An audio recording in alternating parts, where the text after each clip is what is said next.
guys? I hope you are fine. Today I will be pregnant man. I'm not gonna talk that much. Let's see what's gonna happen. Bro, don't laugh on me. Respect my beard. Come on.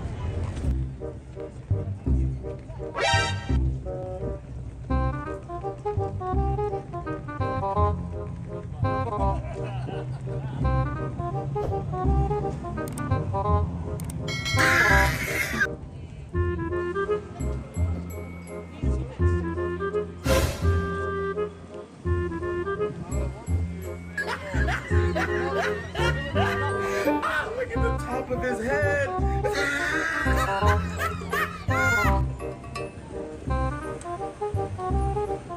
Huh?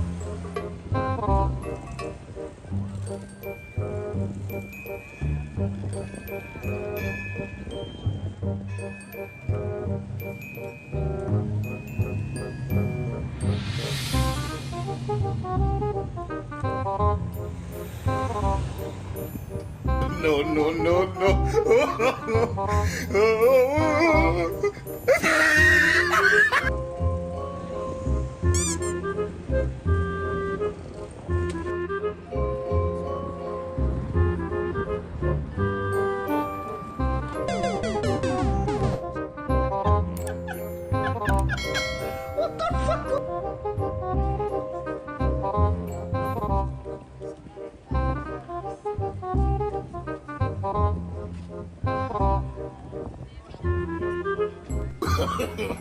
No, no, no, no.